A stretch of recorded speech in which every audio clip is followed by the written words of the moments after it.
Hi, everybody. Welcome to Fundamentalists. Wait, hold on. Let's do a take two. Fundamentalists. So this is an episode, guys, that's very special, very near and dear to my heart. But before we begin, let's do a little bit of housekeeping. My name is Elliott Morgan. I am here with Peter Rollins. This is a podcast where we talk about philosophy and psychoanalysis and Jung and Freud and sometimes Zizek and what? Cultural stuff. Sexual stuff. Sexual stuff, yeah. A lot of heavy topics. Politics even sometimes we get into, but that's not what this is about. In fact, what could be less political than Batman?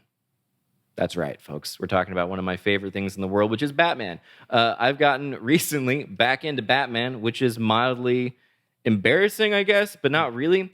And the way I learned I was back into Batman was not because I was like obsessing over Batman or watching all of the Batman movies back to back or anything like that. It was because I, as Jung says, the face you show the unconscious is the face that the unconscious shows to you, which is what a Nietzsche thing that he's, or is that what Nietzsche said? Sounds like a play off. You stare into the abyss, yes. The abyss stares back at you. And I have now a play off of it, which is the face you show to Instagram is the face that the Instagram Explore page will show to you. And if I go to my Instagram Explore page, I see a lot of Batman stuff these days. Right. And a lot of that centers... I see a lot of kind of TikTok girl dances. So that's as terrifying that I see myself back at myself. Yeah, you are. Yeah, that's it's showing you your unconscious desires. Oh, that's embarrassing. Good for you. Yeah.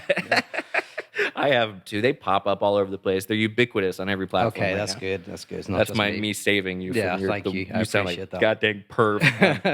But Batman is a fun topic to talk about. This on October 16th, I think they're releasing a second trailer, which I'm very excited about. And this is more of a fun episode, a more lighthearted episode. And if you would like to, it might get pretty political, but. It might, I know. Yeah. Oh, absolutely. I might bring the politics. No, that was a little bit of a tease. Yeah. But this, if you'd like to support the podcast, you can go to patreon.com/thefundamentalist. We throw out bonus episodes. We have you guys ask questions, and at the end of this episode as well, we're going to answer a couple questions to top it off. So get ready, and they're going to be a surprise to both of us. So I'm very excited about it. Are they a surprise to you? Did you not? I haven't looked yet. Oh, right, but you know they're there. Mm-hmm. Oh, yeah, okay. Plenty there. So, Pete.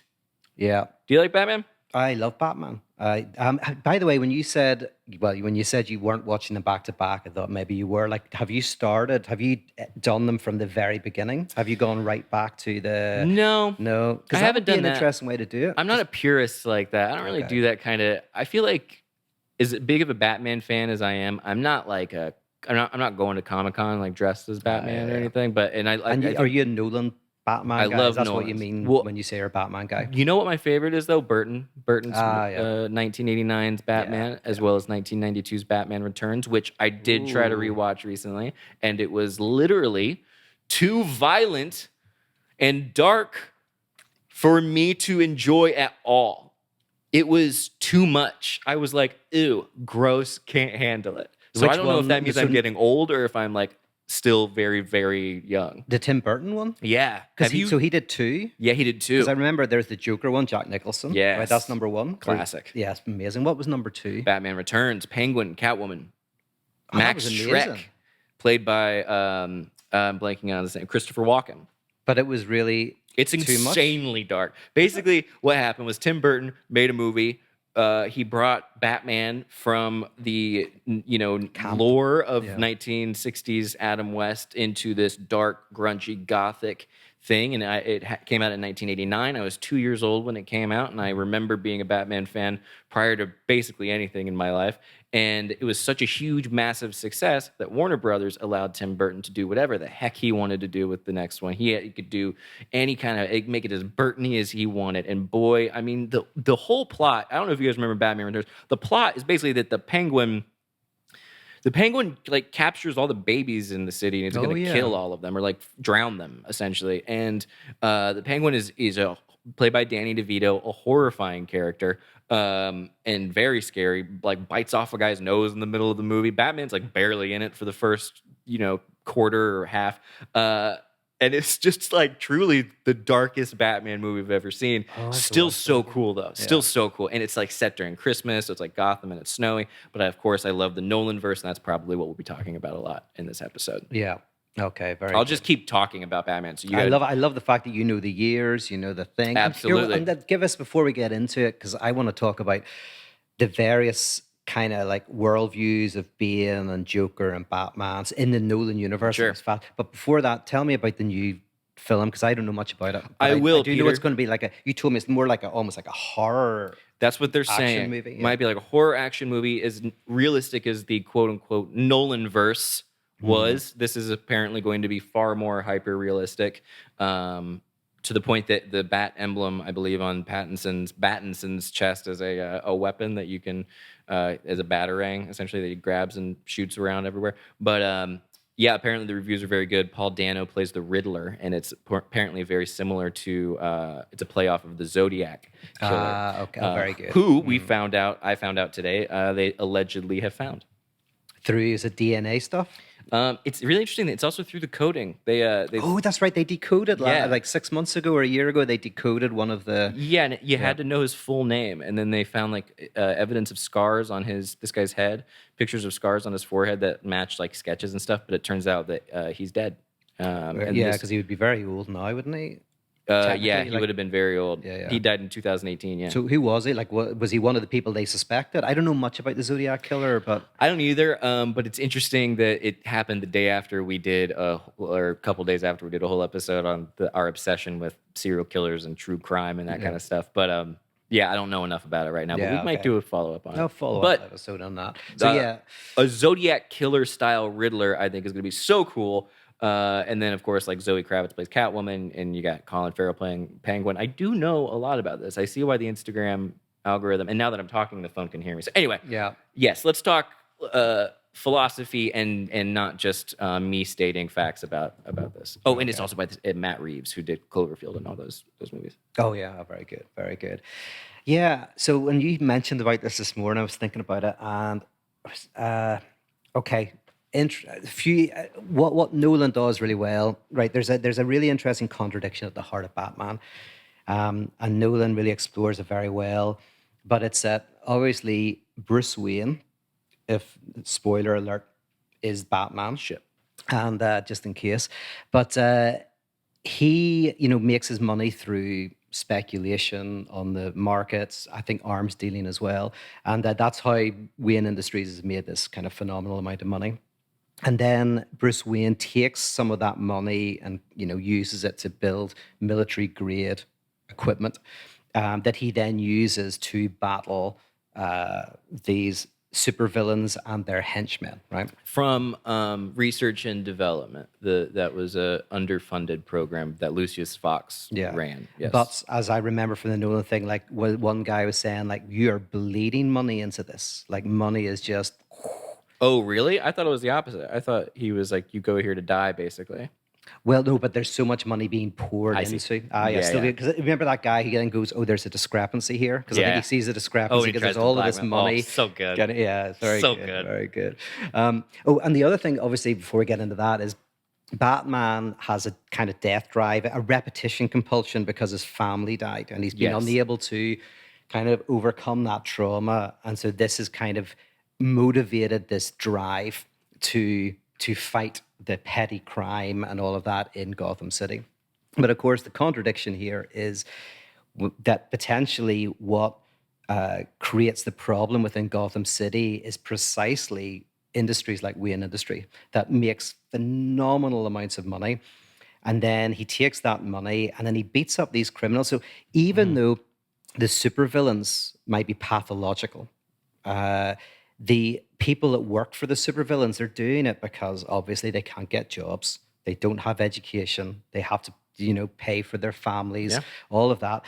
And the supervillains could only have this huge number of henchmen if there's a fundamental problem in the economic structure of Gotham City.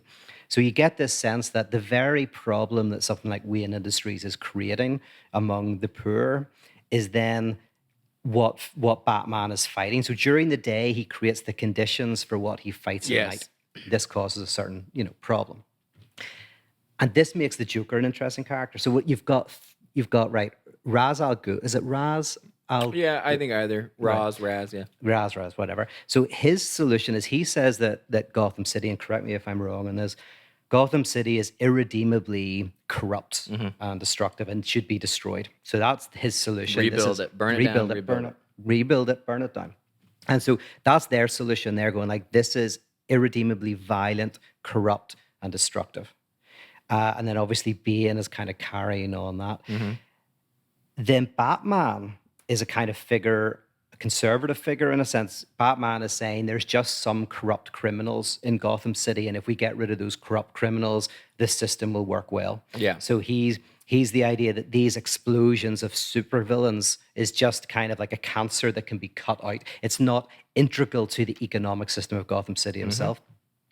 The Joker, who's the kind of, I think, the ethical figure in some respects, he wants to expose the truth of the violence of Gotham City. Yeah. That's his only thing. And then we learn from the Joker movie, he is a product of the violence of Gotham City.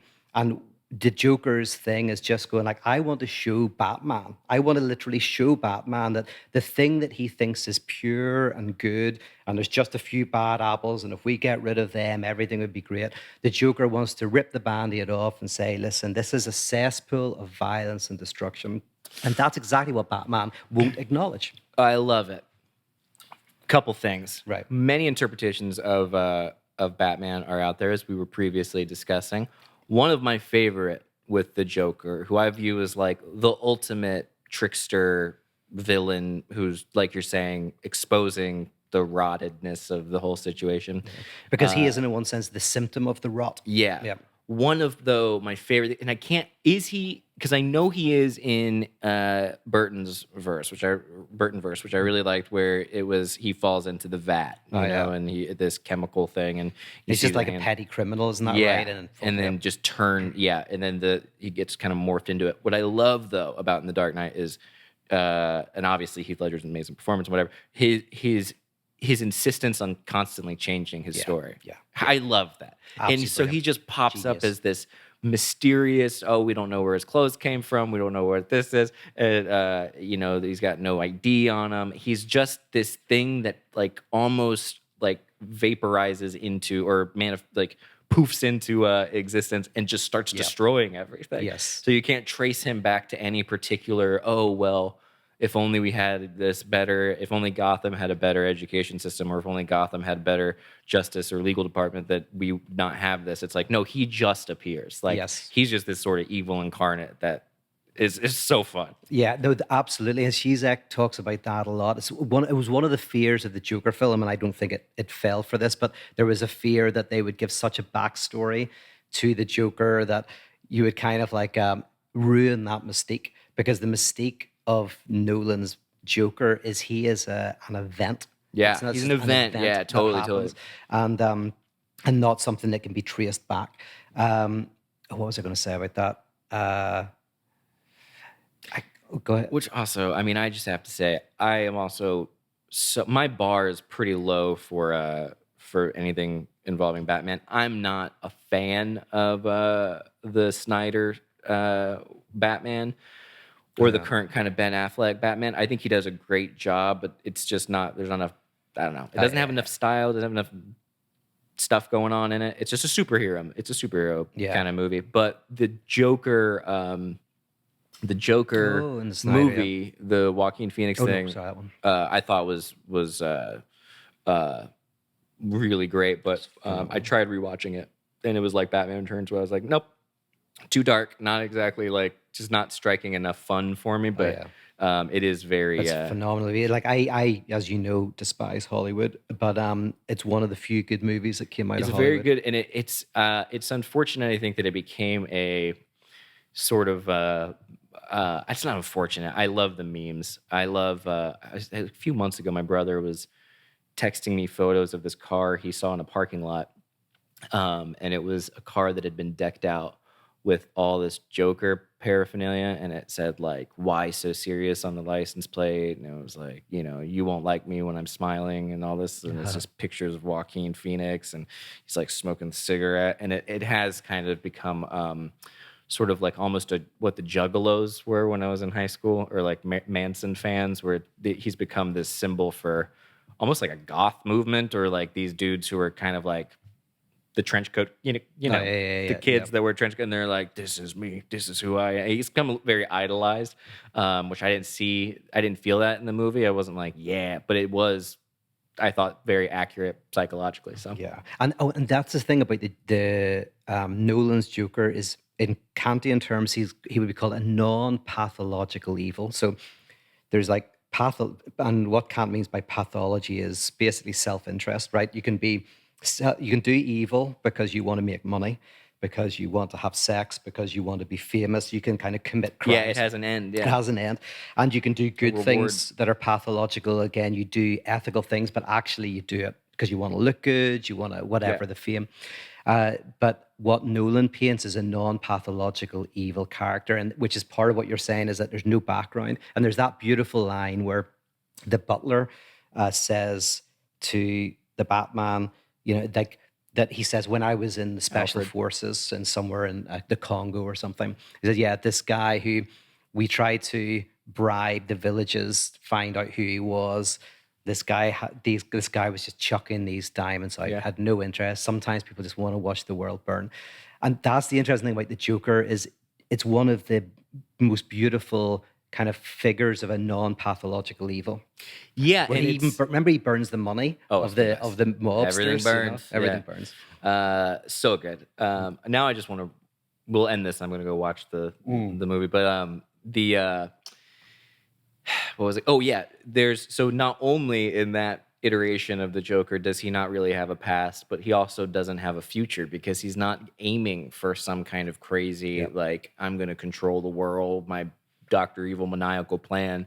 He even says, he's just like, I just kind of do stuff, or like, I just do it. And I'm like, oh, that is kind of like what you hear the good side of in a lot of like the Los Angeles, the new agey kind of culture, is like, if you're it's like we did a episode on just don't be present or being present. And it's like he is also not present, like he's hyper present. Like there's nothing that he's thinking about, there's no consequences he's supposedly thinking about, or any kind of vendetta he's trying to fulfill. It's great. Yeah, no, and this is why, like, for me, he is not the moral figure, but the ethical figure. Is that and Zizek argues this. I'll try and remember his argument. It was years ago, but is that in some respects, the Joker arises and is the symptom of the violence of Gotham. He is the truth of the repressed violence of the city, and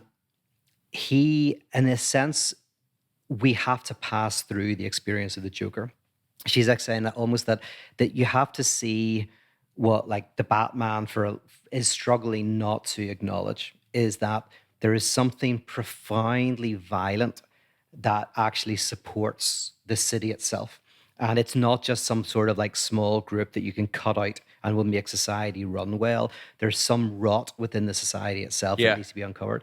And then the point of Zizek is the problem with the Joker is just he's not violent enough, because the true violence is what the Joker's caught is, and he's caught in Death Drive. He's just like showing the insanity of the system. He's not trying to say there's a greater order or purpose. He even shows that the mobsters are law-abiding in a way. Like, the thing about criminals is they don't want to destroy the system. They just want more of it for themselves. So a criminal will steal, but they don't want someone to steal from them.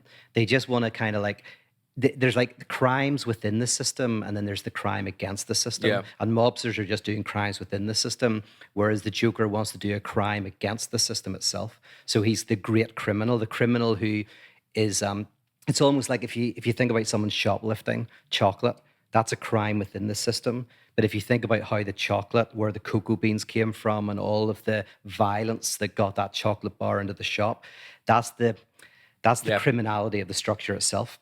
It's, I would say, exemplified in his little line about it's a famous. He's talking to what has become Two-Face in the hospital bed, and he's like, every day, you hear on the news that a truck of soldiers or a caravan of soldiers gets blown up, and nobody bats an eye, but one tiny little mayor gets shot, and everybody loses their mind because it doesn't go according to plan. Like that's all the soldiers dying. That's all part of the plan. That's all normal. That's like, and we accept that. But something closer to us that we actually have to be confronted with, we lose our minds about.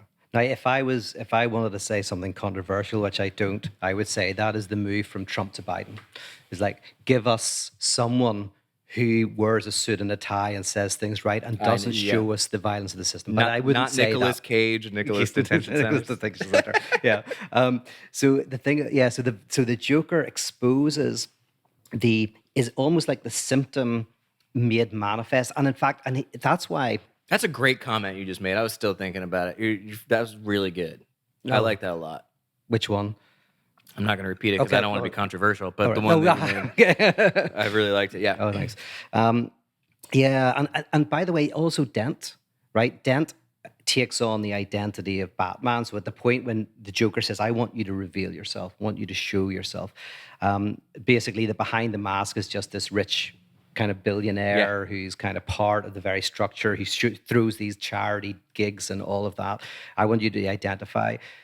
Dent says, I'm the Batman to protect the identity, but in a true sense, Dent and Batman and Bruce Wayne are the same. They're both keeping the system alive through kind of covering over, like basically hitting some of the violence, but not the system itself. Yeah, and giving people a play to watch, basically, for their little, their lives or whatever. Yeah. A few things in defense of Batman is the greatest superhero of all time. Oh, yes, which I, by the way, believe. Anyway, keep going. Do you agree with that? I do. And see, when I critique Batman, it's more like, it's the universe is so well structured that these conflicts are within Batman and they're within the figure and they're being played out. And so the different, and by the way, writing from theme is the way I didn't know that term until Helen from The Lack told me it. But writing from theme is where characters are actually written to exemplify philosophical or political positions or whatever. Yeah, it's Hollywood rarely does it. Riders of Justice, which is not a Hollywood movie, everyone watch it. It's awesome. Pig is also very good. But is where these characters in the Batman universe exemplify themes and political positions and philosophical worldviews. And so all of that's happening, and Batman has contradiction woven into him. He's trying to fight a corrupt system that actually he's a part of, all of that. In other words, that's why he's an interesting character, because Batman reveals the truth in a way that most shitty superhero movies don't. Yeah, I was just going to say he's got cool toys. Yeah. Can you psychoanalyze why I've been into Batman since I was 2 years old and never stopped being into Batman? What about or is it vice versa? Has Batman informed who I am? Am I Batman? You can say it. You're Batman. Yeah. Thank you. Well, the thing about Batman, which might be how you relate to it and how I think a lot of people relate to it, is like, I think we've talked about this before, and I've quoted this really good paper called The Structure of Myth by Claude Lévi-Strauss. But this seminal essay of the 20th century argues that all myths are ways of trying to reconcile contradiction. They all are wrestling with a type of contradiction, and a bad story doesn't it basically tries to sew up a contradiction, whatever. But true, mature myths eventually weave contradiction into the heart of the story. And I think what's interesting? One of my books that I'm reading this semester, guess what the title is? I'll tell you. It's called The Myth of Analysis. Okay. I'm very curious about it. Yeah. It's Hillman, James Hillman. Okay. I'm very interested to see what he's going to be yelling about. Okay, well, you should read that essay. Like, in terms of myth, I think it's the best piece of writing on myth ever. And he has this thing called the canonical formula, which he kind of basically shows the secret of all myths. But without kind of going into the canonical formula, Batman, I think, represents a modern myth in that there are all these contradictions, the ones we've mentioned between the Batman being part of the problem that he's also the cure for, and Batman, he's kind of hasn't overcome the death of his parents, and that trauma is working out, and kind of all these interesting Yeah. contradictions. And I think a lot of people relate to it because their own contradictions about family life and their own contradictions about what it is to be human are very beautifully expressed in Batman, which they're not well expressed in other superheroes Really. like Superman and shit like that. Yeah, I know. I have friends who really adore Superman. Does not do it for me. Yeah. Doesn't even get my juices flowing at all. However, I would say I like Spider-Man a lot. I'm a big fan of Spider-Man. That I like the fact that Spider-Man in some iterations is kind of an asshole. I like the fact that sometimes Bruce Wayne is an asshole. He ups his assholery as Bruce Wayne, and then the whole sort of secret of Batman can be that his Batman persona is closer to his actual like identity, whereas the mask he wears is who he is, and Bruce Wayne is really the sort of the performance that he puts on for people, so people can think that he is this terrible, horrible, philandering person. I saw this clip, shockingly, from my Instagram Explore page that was part of the viral campaign that they did in 2007, 2008 for Dark Knight, which is what I think probably the coolest. Like, I think I saw this. yeah. I could And I was like enthralled. In 2008, I was what? That was 13 years ago. yeah, it's the Like financial crisis. early 20s, I guess. I'm watching this stuff.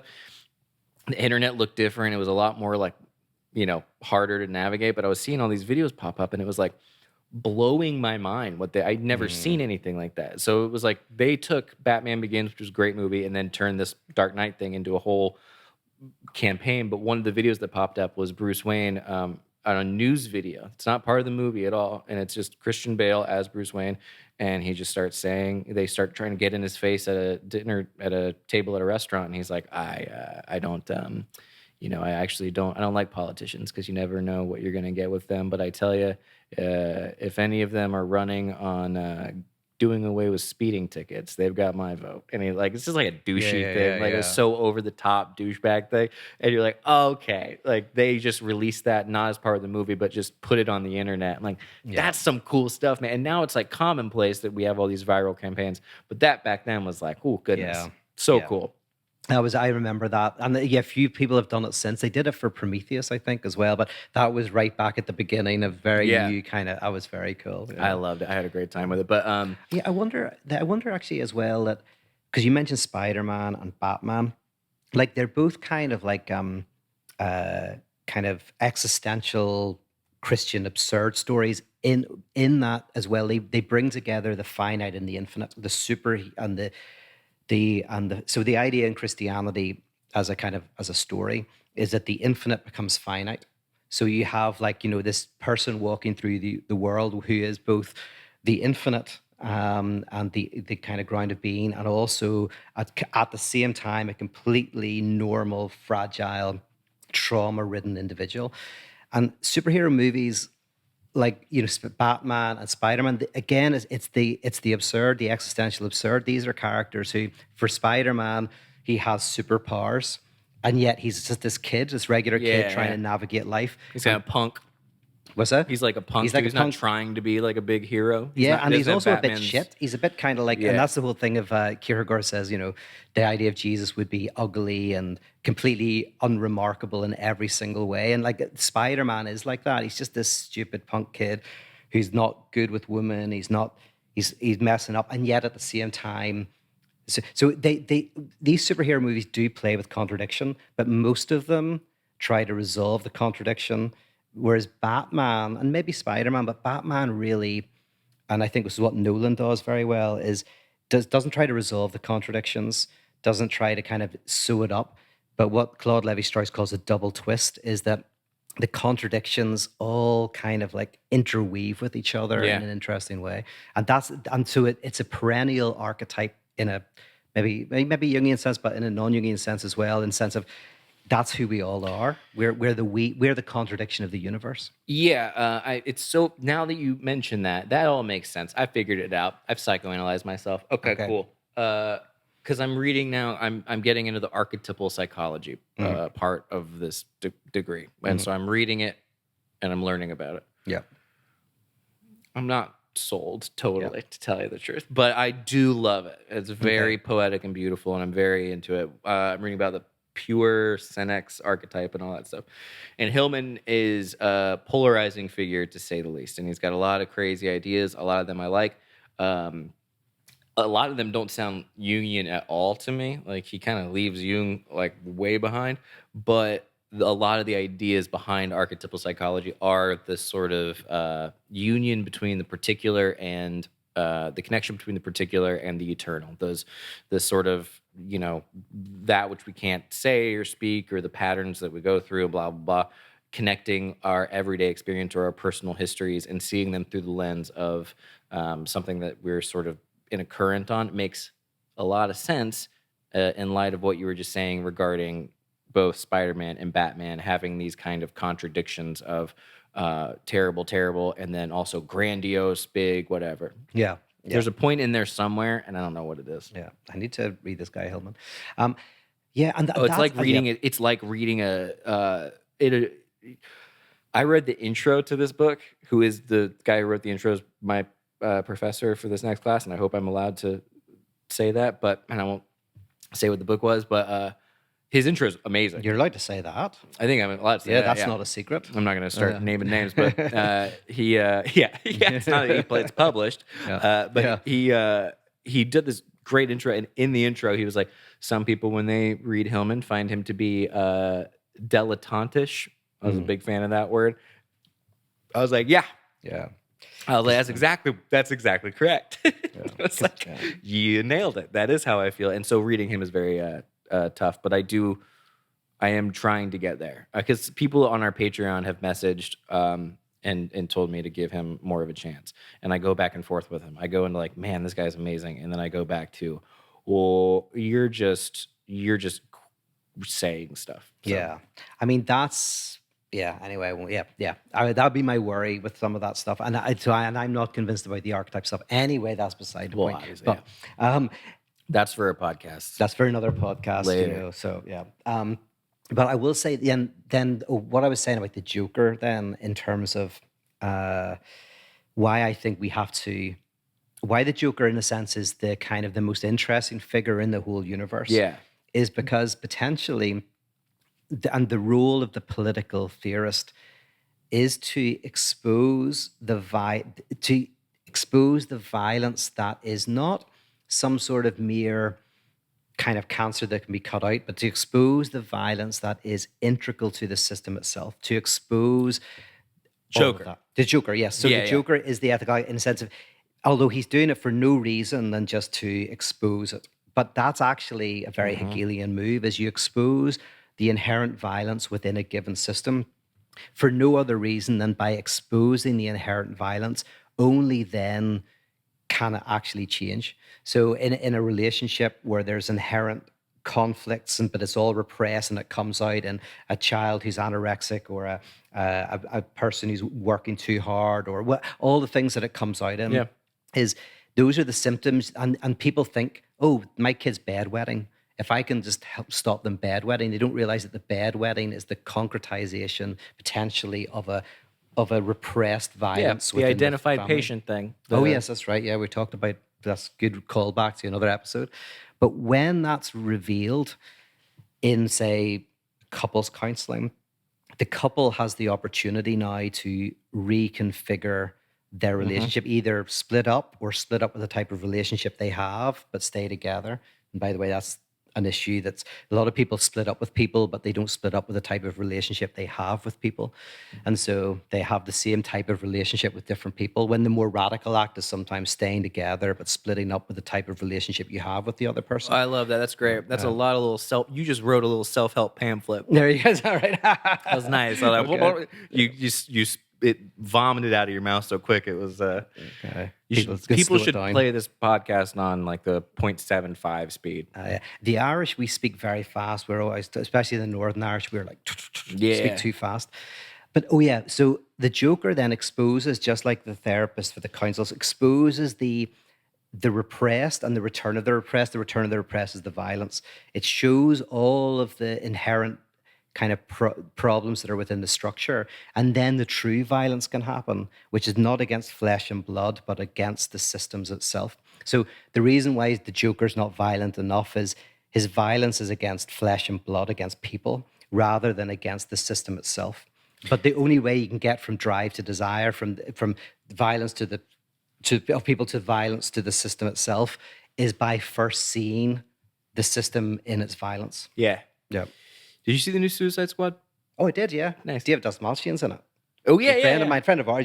Have you met David? I've met him once because I saw that's why I started volunteering with the kids. That's right. I couldn't believe that. So, yeah, David's such a lovely guy. He's the nicest guy. Oh, and I met him in the most surreal environment you could possibly meet someone in. But it was wonderful and beautiful person. But I'm a huge fan of his. And I mean, he does that character. And he also, by the way, of course, is in, we can't not mention this. And I will say, to my credit, when I saw him in this movie, I was like, I hope he becomes the Riddler. But it was in 2008 that I saw him in The Dark Knight. Yeah. And I was like, whoever that guy is so good and so creepy. And I hope he comes back. And I hope there's like a little part that he plays. And I read a whole article maybe a year ago about David Dastmalchian. So if we're skipping ahead here, in The Dark Knight, there's a scene where one of Joker's henchmen gets captured by Harvey Dent and starts getting interrogated by him. And this guy puts on this performance where he's saying all the wrong things, and it gets Harvey Dent angrier and angrier, and you start to see the characteristics of Two-Face popping out of Harvey Dent prior to his accident with his face, and it's all wonderful. And then you find out later that the character David Dastmalchian is playing is actually mentally ill and is basically just an insane person, and that's who the Joker attracts, et cetera, et cetera. Yeah. And I was reading about kind of how that scene was directed from David Dastmalchian explaining how that scene was directed, and it's like the coolest. Oh, I have to read that. It's so cool. Because I had the same thing. It's like before I knew him or anything, I saw that scene, and as someone who was a very minor figure in the movie, you never remember minor figures. That was seared. He just had this look and this vibe, and he. Like, this is all public knowledge, but like he was just coming off heroin. Like he was a heroin addict. He was homeless. And he has a crazy look about him. Yes. And he was just getting clean. And yeah, that scene was awesome. Yeah. And then I meet him randomly in Los Angeles, and we become friends. And then he's, by the way, I've got a documentary coming out soon, and he's in it. There you go. So there you go. So yeah, if you could stop plugging yourself, I know so much. Yeah, it's a wonderful. Anyway. Wonderful stuff. He's in Suicide Squad as well. Plays Polka Dot Man. Does an excellent job at it. Yeah. Polka Dot Man was put into that movie because the director James Gunn wanted to put into the movie the stupidest DC character he could find, and he found him, and he made it really cool. Made it a really sympathetic character. Oh yeah, I mean, like in some respects, and it's not just because we know him. It's like the Polka Dot Man is one of the most interesting figures, if not the most interesting figure, in that, because he's such a conflicted, kind of like psychologically complex figure.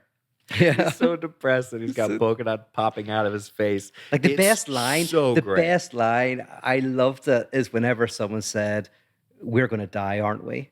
And then he looks over and says, "I hope so." I hope so. I hope so. It was very, very good. But yeah, again, his character, the reason why I think it was so rich is because he embodied all of these contradictions. Yeah, it's all great, and that's the DC universe. But I was thinking about, what was I? I was thinking there's a reason. I derailed you there. No, it's fine because I forgot. Anyway, what were you talking about before? So we were talking about suicide. Before we ranted about David Dastmalchian and his incredible talent. And niceness. So I was saying about how the Joker reveals the violence of the society, which is the kind of first step. It's like the step in which you have to experience the violence that we participate in before we can then get to the true violence of being against systems, not people. but like reconfigure systems. It's beautiful. And then you said I don't know. Suicide Squad. Suicide Squad. Did you see that movie, Suicide Squad? It was just completely. I derailed the conversation, and then you derailed my derailment. Much like the Joker. Would you prefer? Who do you think wins, Batman or Joker? I would say this. I wonder if they both need each other. They do. So here's my question for you. So it's a mythology. It's a soap opera. It keeps going. These guys got to come back all the time. That's how comic books work. What can you do? We put them in a room. Not in a room. Put them in a warehouse. There's toys and stuff to play with. There's things, scaffolding, whatever. There's a dynamite if they need dynamite. Who comes out alive? Who do you want to come out alive? I mean, the Joker is the more. I don't want to have a boring conversation where they're like, "Who would win Superman versus Batman?" Who do you want to come out alive? Like, so they're both really interesting. You do have complex figures. Yeah. But I'll tell you, that movie, The Joker, a Batman movie has not been made of that quality yet. So just purely in the cinematic universe, and that movie Joker, I forget who directed it. Who was the director of Joker? It was Todd Phillips who directed the Hangover movies. Oh, that's hilarious. I was in a Todd Phillips produced film. Is that right? Yeah. No. What were you? I've seen him walking around. What were you? He walked right past me. I was in what's called an extra. I was an extra as well. In a movie called Project X. Oh, no, I haven't heard of it. I remember there was a brilliant movie. No, it's not a brilliant movie. Okay. But it was somehow people still remember the movie. But yeah, I can't find myself in it. But I was filmed for many days doing that movie. Yeah. Although funny, if you couldn't have the Joker without Batman, so it's an impossible answer. But what would you answer? Well, what's your favorite character between Joker and Batman? I want Batman to come out. Absolutely, I want Batman to come out because Batman has a Batcave and he's got Batmobile and he's got Bat toys. Yeah. I think that's cool. Where does he get he's got all a big those mansion. wonderful toys? He's got all those wonderful toys. Where's he get those?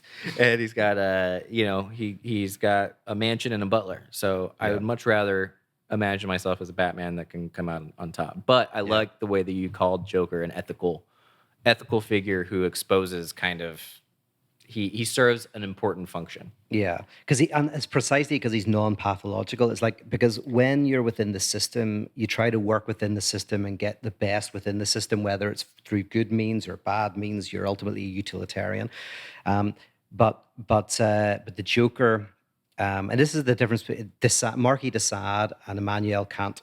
Lacan famously said they were kind of interconnected, because Kant has this idea that there's a non-pathological good that you should do no matter the cost, and de Sade has this in Juliet and Justina's books, this evil that is completely divorced from good and bad as well. But the Joker is not a criminal within the system. He literally wants to show the criminality of the system itself. Yeah. That is an important first move before we can make a change. Would you say he wants to, or that he does unconsciously?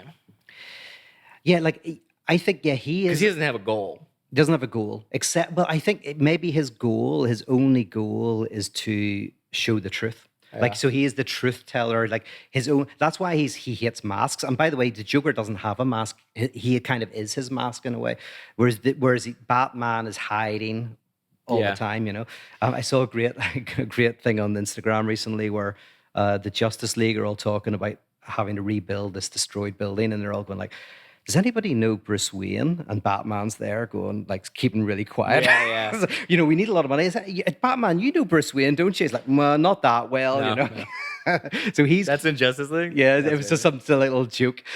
But whereas Joker, I think, is just interested in the truth of showing the system for its... Yeah, he reveals the contradictions in the overall system, and then also I would say that most, even in the rogue gallery, as it's called in Batman, most of those villains have some sort of antagonism that is both sympathetic and unjustifiable, and that doesn't make their actions justifiable. But like Penguin, an orphan who, is trying to find his parents and wounded, and Catwoman is a burglar and she's trying to make ends meet, and she also is hot. She's a hot villain. That's Yeah. the other thing too. They have hotter villains in Batman's Yeah. universe than most other universes. So that's for a different podcast entirely.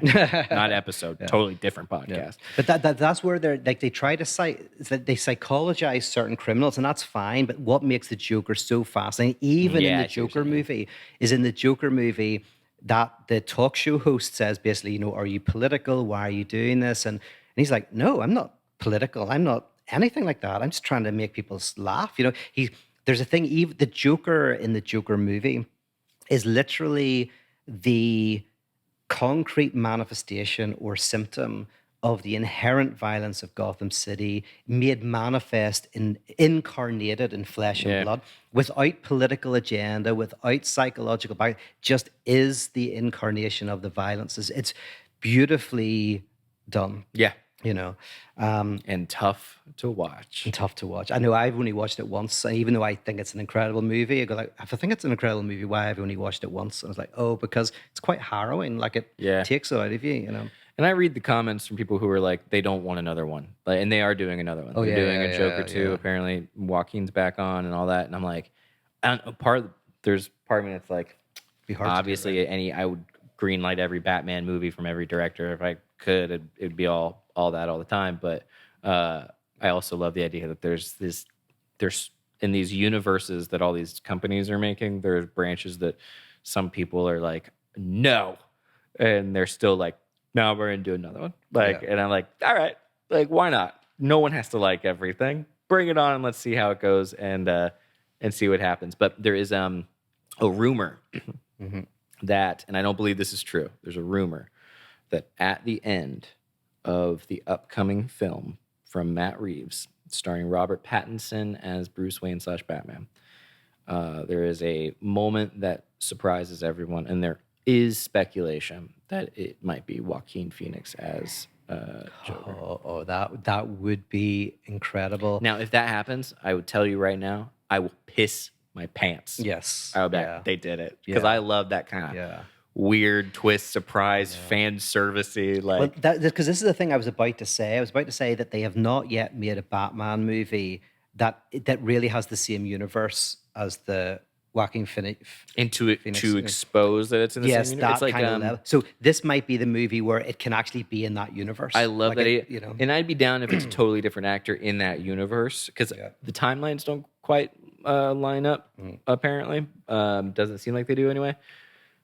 But they could flub that with the whatever. So I don't know. It'd be cool, and that's just me nerding out about it, only because I think it'd be nice. And if it's somebody different, then great, because Willem Dafoe would do a great job too. So whatever.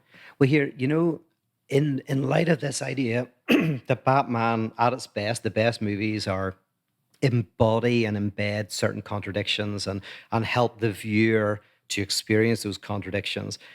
I just want to give a plug to 2 movies that I've seen recently that do it. And so I said Riders of Justice, and you have to watch it. And the reason why I mention this is, and I'm not going to give too many spoilers, but if you haven't watched it and you don't want any spoilers, just switch off now. Because the whole movie is about a tragedy happens. I don't want spoilers. I don't want spoilers. It's not big spoilers. It's just kind of a theme spoiler. Okay. Not even a big theme. It's not a big spoiler.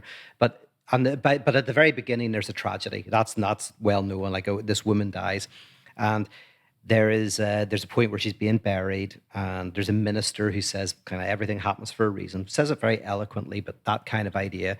And the characters all kind of like, the main character thinks this is ridiculous, right? This God, everything happens for a reason. But the whole movie is really about all these people who so desperately want to find a reason for the tragedy. Yeah. And you'll see when you watch it that some are looking at it through algorithmic meaning, and some are looking for meaning and blaming somebody. They're all seeking to overcome the contingency of this traumatic event that defies reason. They all want to have meaning for it. And oh God, so I've literally given up hope for movies. And this and a Pig, both did it. It's like this movie does the double twist. Don't give up hope for movies. I know. Well, I haven't, because these 2 movies blew me away. The Riders of Justice kind of do this idea where at the end the viewer comes to terms with the contradiction itself. Beautifully done. And then Pig does it in a very different way, but again, not in terms of Hollywood movies that resolve things very simply, often through redemptive violence and, like the system, you just get rid of some baddie and everything works well.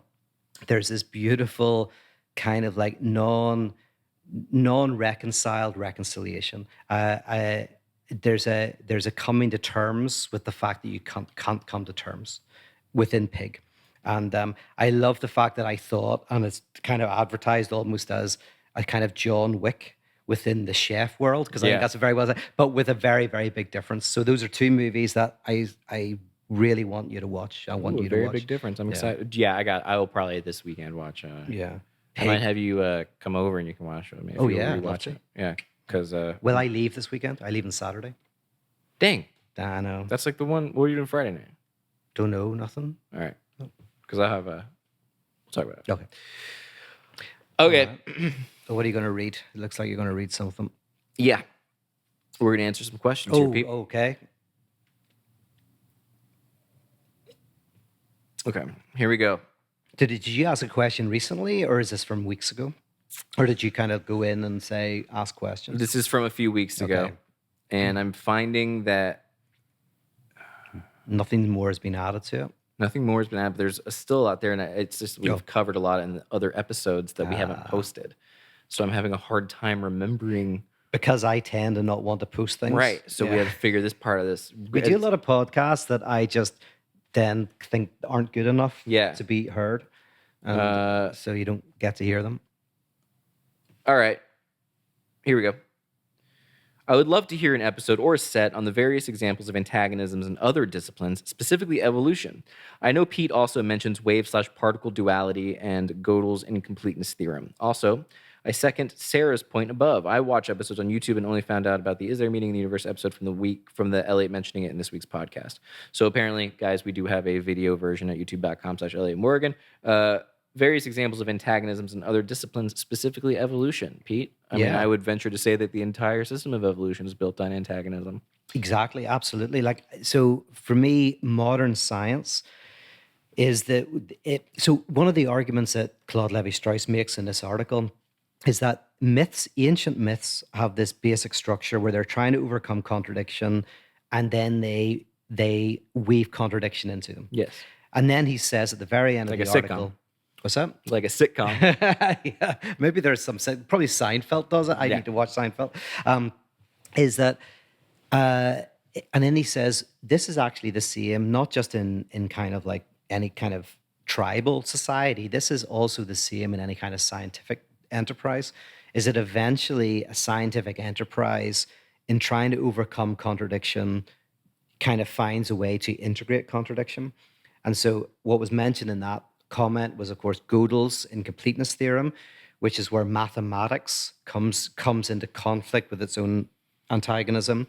He mentions indeterminacy, quantum indeterminacy, which is where physics comes into contact with its own baked antagonism. into everything. It's baked into the nanoparticles of life. Exactly. I mean, by the way, this is why Zizek is really interested in quantum mechanics, because at the level of being, there's a oscillation, a field of superpositioning, which means that the reality is not at one with itself. So you go from being to life, and life gets you to biology. And biology, the name for the non-at-oneness of the organism with itself, is evolution. Evolution is where an organism is not just in conflict with its environment, but is in conflict with itself, and it generates complexity. In terms of politics, democracy is the non-at-oneness of the social body that generates civilization, society. At the level of the non-at-oneness of individuals, it's the unconscious, what prevents the individual from being at one with themselves. The non-at-oneness of Batman being, of course, that he contributes to the very problem that he attempts to solve through the inability to reconcile his own trauma. Exactly. Yeah. So this is moving through, like once you start looking, you start to see it. It's like seeing the Matrix. You kind of see it at work. And we've talked about it before, but when someone goes to analysis, they're often trying to overcome a contradiction. They often can't they can't face a contradiction, and that's why people sometimes go from love and hate to part of partners and stuff like that, because there isn't a way to integrate that, right? So it oscillates. What's called the paranoid schizoid position by Melanie Klein, right? The paranoid schizoid position is one in which kind of insiders, outsiders, goodies and baddies, you're amazing, you're terrible, all happens. And for Klein, the depressive position, which isn't that depressing, is where you're able to integrate the kind of contradiction. But you start to see that this type of, like so much of society's problems are literally the inability to be able to confront and tarry with contradiction. And that's why in the last episode I said that my politics is a rejection of the politics of opposition and an embrace of the politics of contradiction.